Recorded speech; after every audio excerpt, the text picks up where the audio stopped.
रात्रभर वर आला होता. त्याची पिवळी किरणं तांदळवाडीवर नाचत होती. घरांच्या कौलातून तरंगत निघणाऱ्या धुराला सोनेरी रंग आला होता. आश्विनातील कडक थंडी वाऱ्यावर बसून गल्लीनं पळत होती. घरावर असलेली भोपळीची पिवळी फुलं डोलत होती नि हसत होती. सकाराम दारात बसला होता. तो चहा पिऊन मिशीला पिळभरीत ऊन खात होता. त्याच्या अंगणातून पानवट्याची वाट गेली होती. त्या वाटेने गावातील बाया घागरी घेऊन येत होत्या. काही नदीकडे जात होत्या आणि सकाराम प्रत्येक बाईला निरखून पाहत होता. तो अगदी भान हरपून गेला होता. मुंबईत असलेल्या 2 बायका, 2 मेहुणे, एक म्हातारी सासू, एक लेक, तिची 5 पोरं, त्यांचा तो दंगा, ओरड, त्या भांड्या, हे सर्व तो विसरला होता. त्याला ती शांतता, ते मोकळं वातावरण हवंहवंसं वाटत होतं. आणि एखादी तरुणबाई डोकीवर घागर घेऊन आली की त्याला आनंद होत होता.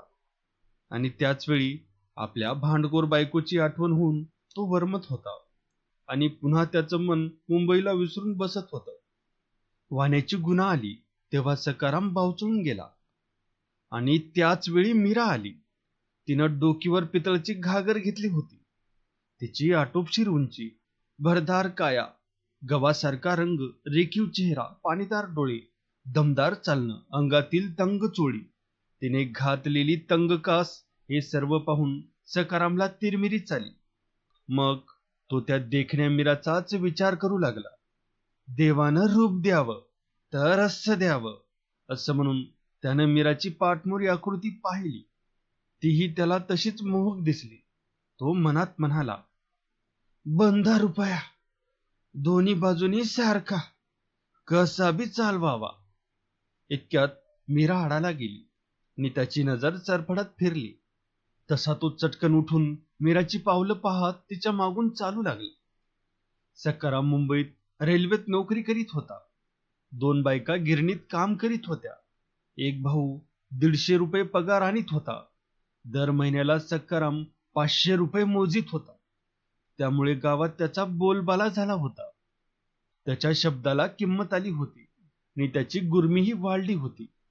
सहज बोलताना तो, तुला इकत घेईन बरं, गावची भोळी माणसं त्याला वचकत होती. न चुकता रामराम करीत होती. त्यामुळे सकारामला मुठभर मांस वाढल्यासारखं वाटत होतं. सकाराम दिसण्यात बरा होता.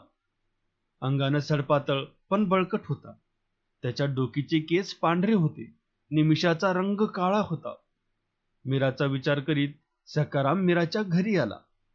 सोप्यात मीराचा बाप रामू मोहिता बसला होता. तो सकारामला पाहताच चटकन उठला. घोंगडं टाकलं नि म्हणाला, या मुंबईवालं. सकारामनं एसपेस बैठक मारली. मान वाकडी करून तो म्हणाला, मोहिते, पोरीचं लगीन का करीनास? चांगलं मागणं येत नाही म्हणून. रामू मोहिता उत्तरला आणि सकाराम गुरकला. चांगलं म्हणजे काय? मोहिता उत्तरला. चांगलं म्हणजे पोरीला सुख मिळावं. सुख कसलं असतं? सकाराम ढिकणा डोळे वटारून म्हणाला, माझ्या संग नीट बोल. सुख म्हणजे असं. म्हातारा रामू जमीन टोकरीत म्हणाला, दिल्या घरी पोरीनं सुखात राहावं, तिला लोकांचा रोजगार करावा लागू नये एवढंच. मग माझ्या घरात पोरगी दे. ढेकणा आवाज चढून म्हणाला, मी तुला गॅरंटी देतो की तुझी लेक लोकाची चाकरी करणार नाही. पण कुणाला देऊ म्हणता? मोहित्यानं चाचरत विचारलं. आणि सकाराम ढेकणा म्हणाला, माझ्या मेवण्याला. त्यो गिरणीत कामाला हाय. 150 पगार, खडखडीत नोटा. माझ्या इतकी जमीन. बोल. या शब्दावर जोर दिला आणि रामू मोहिता पडक्या आवाजात म्हणाला, त्यात मी मोडत नाही. पोरगी नेटकी झालीये, तवा तू करशील त्यात मी हाय. पर नवरा मुलगा कसला हाय तेवढं सांग. माणसावानीच हाय. सकारामनं परत आवाज चढवला. उस पायस बघीत बसू नका, नाहीतर वेळ निघून जाईल. नि मग. ढेकणा पुढं बोलला नाही. नि मग रामू मोहिता म्हणाला, बरं तर, पोरगी दिली, ठरलं.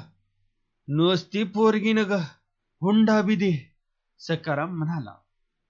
₹500 कबूल, रामू हुंकारला. बाहेरचं बोलणं मीरा ऐकत होती.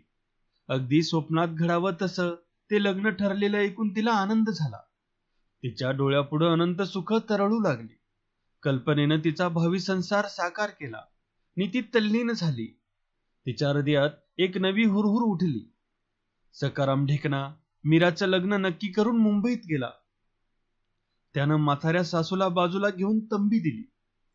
माझं ऐकायचं, मी हनक्याचं लगीन करतोय, ₹1000 खर्च होणार. हे ऐकून म्हातारी हरकली नि हनम्यात चेकाळला. मग आला आला म्हणत कार्तिक महिना आला. तुळशीची लग्न लागली आणि मग माणसावर तांदूळ पडू लागले. एका दिवशी मीराचं लग्न लागलं आणि ती देखणी मीरा सासरी मुंबईला आली. तेव्हा सकारामचं काळीज सुपा एवढं झालं. कारण मीरा अगदी त्याच्या जवळ, त्याच्या घरातच आली होती. पण पहिल्या दिवशी मीराची निराशा झाली होती. तिनं हनम्याला चोरून पाहिला होता. त्याचे दोन्ही कान फुटले होते. त्यातून पू गळत होता. त्याला मुळीच ऐकू येत नव्हतं नि तो तोतरा होता. भाकरीला भाकली म्हणत होता. त्याला कुठेही काम मिळत नव्हतं नि मिळालं तर ते दुसऱ्या दिवशी सुटत होतं. बहिरा म्हणून त्याला कोण कामावर ठेवीत नव्हतं. घरात लहान मोठी 16 माणसं होती. ती 8 फूट खोलीत कशी तरी दाटीवाटीनं राहत होती. तो सर्व प्रकार पाहून मीराला वाईट वाटलं. परंतु लगेच तिनं स्वतःला सावरलं. नीती नांदू लागली. अगदी मनावर दगड ठेवून मीरा नांदत होती. ती रात्री 3 वाजता उठत होती.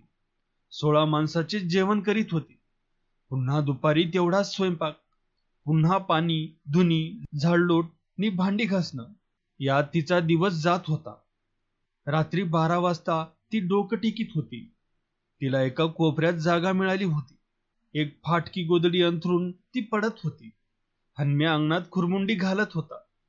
घरात माणसाला माणूस खेटून पडत होतं.